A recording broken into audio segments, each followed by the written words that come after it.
ಸ್ನೇಹಿತರೆ ನಮಸ್ಕಾರ. ಶ್ರೀಮದ್ ಭಗವದ್ಗೀತೆಯ 15ನೇ ಅಧ್ಯಾಯದ 15ನೆಯ ಶ್ಲೋಕಕ್ಕೆ ನಿಮಗೆ ಆತ್ಮೀಯ ಸ್ವಾಗತವನ್ನು ಕೋರ್ತಾ, ಸರ್ವಸ್ಯ ಚಾಹಂ ಹೃದಯ ಸಂವಿನಿಷ್ಟೋ ಮತ್ತಃ ಸ್ಮೃತಿರ್ಜ್ಞಾನಮಪೋಹನಂ ಚ ವೇದೈಶ್ಚ ಸರ್ವೈರಹಮೇವ ವೇದ್ಯೋ ವೇದಾಂತ ಕೃದ್ವೇದ ವಿದೇಹ ಚಾಹಂ. ಶ್ರೀಕೃಷ್ಣ, ನಾನು ಎಲ್ಲರಲ್ಲೂ ನಾನು ಇದ್ದೇನೆ, ಎಲ್ಲವನ್ನು ನಾನು ಆವರಿಸಿದ್ದೇನೆ, ಅದೇ ರೀತಿ ಎಲ್ಲವನ್ನು ನಾನು ಜೀರ್ಣಿಸುತ್ತೇನೆ ಅನ್ನುವ ವಿವರಣೆಯನ್ನು ಹಿಂದಿನ ಶ್ಲೋಕದಲ್ಲಿ ಹೇಳಿ ತನ್ನ ಮಾತನ್ನು ಅರ್ಜುನನಿಗೆ ಮುಂದುವರೆಸ್ತಾ, ಹೇ ಅರ್ಜುನ, ನಾನೇ ಎಲ್ಲ ಪ್ರಾಣಿಗಳ ಹೃದಯದಲ್ಲಿ ಅಂತರ್ಯಾಮಿಯಾಗಿ ನೆಲೆಸಿದ್ದೇನೆ. ನನ್ನಿಂದಲೇ ಸ್ಮೃತಿ ಜ್ಞಾನ ಉಂಟಾಗಿ ಸಂಶಯಾದಿ ದೋಷಗಳ ನಿವಾರಣೆಯಾಗುತ್ತದೆ. ಎಲ್ಲ ವೇದಗಳ ಮೂಲಕ ತಿಳಿಯಲು ನಾನೇ ಯೋಗ್ಯನಾಗಿದ್ದೇನೆ ಹಾಗೂ ವೇದಾಂತದ ಕರ್ತೃ ಮತ್ತು ವೇದಗಳನ್ನು ಬಲ್ಲವನು ನಾನೇ ಆಗಿದ್ದೇನೆ ಅನ್ನುವಂತಹ ಮಾತನ್ನು ಹೇಳ್ತಾನೆ. ಈ ಶ್ಲೋಕ ನನ್ನ ದೃಷ್ಟಿಯಲ್ಲಿ ಬಹಳ ಮುಖ್ಯವಾದಂತಹ ಶ್ಲೋಕ.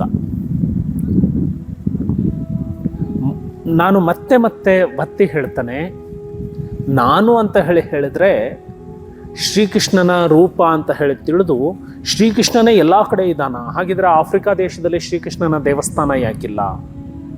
ಆಸ್ಟ್ರೇಲಿಯಾದಲ್ಲಿ ಶ್ರೀಕೃಷ್ಣ ಯಾಕಿಲ್ಲ?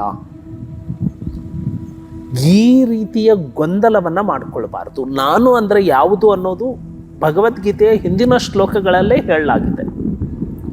ನಾನು ಅಂದರೆ ಅದು ಈ ಇಡೀ ಬ್ರಹ್ಮಾಂಡವನ್ನು ಆವರಿಸಿರುವಂತಹ ಒಂದು ಚೈತನ್ಯ.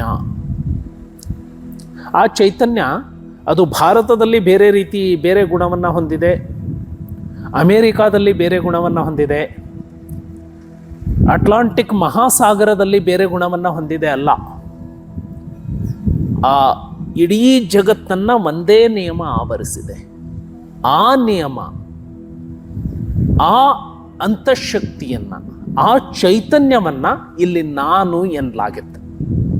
ಅಂದರೆ ಆ ಚೈತನ್ಯದ ಸ್ವರೂಪವೇ ನಮ್ಮ ಒಳಗೆ ಆತ್ಮದ ರೂಪದಲ್ಲಿದೆ. ಹಾಗಾಗಿ ನಾನು ಅಂತ ಹೇಳಿ ಎಲ್ಲೆಲ್ಲಿ ಬರುತ್ತೆ ಅಲ್ಲೆಲ್ಲ ನಾವು ಅರ್ಥ ಮಾಡ್ಕೊಳ್ಬೇಕು. ನಾನು ಅಂದರೆ ಅದು ನಮ್ಮ ಒಳಗೆ ಇರುವಂತಹ ಕೃಷ್ಣ ಪ್ರಜ್ಞೆ, ನಮ್ಮ ಒಳಗೆ ಇರುವಂತಹ ಚೈತನ್ಯ, ನಮ್ಮೊಳಗೆ ಇರುವಂತಹ ಆತ್ಮ. ನಾನು ಅಂತ ಹೇಳಿದರೆ ನಮ್ಮೊಳಗೆ ಇರುವ ಆತ್ಮದ ವಿಸ್ತಾರವೇ ಈ ಬ್ರಹ್ಮಾಂಡವನ್ನು ಆವರಿಸಿರುವಂಥದ್ದು. ಹಾಗಾಗಿ ಭಗವಂತ, ಭಾರತದಲ್ಲಿ ಭಗವಂತನ ಸ್ವರೂಪ ಬೇರೆ, ಯುರೋಪ್ನಲ್ಲಿ ಅಮೇರಿಕಾದ ಇನ್ನೊಂದು ನಗರದಲ್ಲಿ ಭಗವಂತನ ಸ್ವರೂಪ ಬೇರೆ ಇಲ್ಲ. ಭಗವಂತನ ಸ್ವರೂಪ ಇಲ್ಲಿ ಏನಿದೆಯೋ ಅದು ಎಲ್ಲ ಕಡೆಯೂ ಅದೇ ಆಗಿರುತ್ತೆ. ನಾವು ಕರೆಯುವಂಥದ್ದು ಬೇರೆ ಇರಬಹುದು ಅಷ್ಟೇ. ಉದಾಹರಣೆ, ನಾವು ನೀರಿಗೆ ಇಲ್ಲಿ ನಾವು ನೀರು ಅಂತ ಕರಿತೇವೆ, ಇನ್ನೊಂದು ದೇಶದಲ್ಲಿ ಅದನ್ನು ಜೆಲ್ ಅಂತ ಕರೀತಾರೆ, ಇನ್ನೊಂದು ದೇಶದಲ್ಲಿ ವಾಟರ್ ಅಂತ ಕರೀತಾರೆ, ಇನ್ನೊಂದು ದೇಶದಲ್ಲಿ ಪಾನಿ ಆಕ್ವಾ ಅಂತ ಹೇಳಿ ಕರೀತಾರೆ. ಬಟ್ ನೀರಿನ ಗುಣ ಒಂದೇ. ಹಾಗೆ ಎಲ್ಲ ಪ್ರಾಣಿಗಳ ಹೃದಯದಲ್ಲಿ ಅಂತರ್ಯಾಮಿಯಾಗಿ ನಾನು ನೆಲೆಸಿದ್ದೇನೆ. ಆ ಅಂತರ್ಯಾಮಿ ಆತ ಯಾವ ಭೂಪ್ರದೇಶದ ಯಾವುದೇ ಭಾಗದ ಪ್ರಾಣಿ ಇರಬಹುದು, ಅಲ್ಲೆಲ್ಲ ಇರುವಂಥದ್ದು ಅದೇ ಚೈತನ್ಯ. ನನ್ನಿಂದಲೇ ಸ್ಮೃತಿ ಮತ್ತು ಜ್ಞಾನ ಉಂಟಾಗತ್ತೆ, ನನ್ನಿಂದಲೇ ಸಂಶಯಗಳು ದೂರ ಆಗ್ತವೆ. ನನ್ನಿಂದ ಅಂದರೆ ಏನು? ಆ ಜ್ಞಾನದಿಂದ, ಆ ಸತ್ಯದಿಂದ, ಆ ಆತ್ಮದ ಅನುಭವದಿಂದ. ಆತ್ಮದ ಅನುಭವ ಯಾರಿಗೆಲ್ಲ ಆಗತ್ತೆ ಅವರೆಲ್ಲ ಹೇಳುವಂಥದ್ದು ಒಂದೇ ಮಾತಿರುತ್ತೆ. ಅದೇ ರೀತಿ ಎಲ್ಲ ವೇದಗಳ ಮೂಲಕ ತಿಳಿಲಿಕ್ಕೆ ನಾನೇ ಯೋಗ್ಯನಾಗಿದ್ದೇನೆ. ಅಂದರೆ ಎಲ್ಲ ವೇದಗಳು ತಿಳಿಸ್ಕೊಡೋದು ನನ್ನನ್ನೇ. ಇಲ್ಲಿ ವೇದಗಳು ಅಂತ ಹೇಳಿದಾಗ ಕೇವಲ ಭಾರತದಲ್ಲಿ ಸೃಷ್ಟಿಯಾದಂತಹ ಅಥವಾ ಬರೆಯಲ್ಪಟ್ಟಂತಹ ವೇದಗಳು ಅಂತ ಹೇಳಿ ತಿಳ್ಕೊಬೇಡಿ. ಸಾಕ್ಷಾತ್ಕಾರವನ್ನು ಪಡೆದುಕೊಂಡಂತಹ ವ್ಯಕ್ತಿ ಆತ ಪ್ರಪಂಚದ ಯಾವುದೇ ಮೂಲೆಯಲ್ಲಿ ಆತ ಬರೆದಿದ್ರೂ ಕೂಡ ಅದು ವೇದವೇ. ಹಾಗಾಗಿ ಎಲ್ಲ ದಾರ್ಶನಿಕರ ಗ್ರಂಥಗಳು ನಾನು ನಾನು ಅಂತ ಹೇಳ್ತವೆ. ನೀವು ಬೈಬಲನ್ನು ಓದಿ, ಬೈಬಲ್ನಲ್ಲಿ ನಾನು ಅನ್ನುವಂತಹ ಪದವೇ ಬಳಕೆಯಾಗಿದೆ. ನೀವು ಕುರಾನನ್ನು ಓದಿ, ಕುರಾನ್ನಲ್ಲಿ ನಾನು ಅನ್ನುವಂತಹ ಪದವೇ ಬಳಕೆಯಾಗಿದೆ. ಹಾಗೆ ನೀವು ಬೇರೆ ದಾರ್ಶನಿಕ ಗ್ರಂಥಗಳನ್ನು, ಗ್ರೀಕರ ದಾರ್ಶನಿಕ ಗ್ರಂಥಗಳನ್ನು ನೋಡಿ, ಮೆಸೊಪೊಟಾಮಿಯಾದ ದಾರ್ಶನಿಕ ಗ್ರಂಥಗಳನ್ನು ನೋಡಿ, ಅಲ್ಲಿ ನಾನು ಅಂತಾನೆ ಬಳಕೆಯಾಗಿದೆ.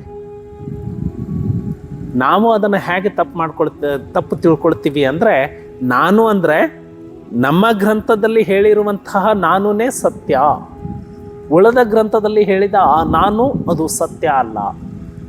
ಆದರೆ ನಾನು ಅನ್ನುವಂಥದ್ದು ಇಡೀ ಜಗತ್ತಿನಲ್ಲಿ ಎಲ್ಲ ಕಡೆ ಒಂದೇ ಸ್ವರೂಪನ ಹೊಂದಿರುತ್ತೆ.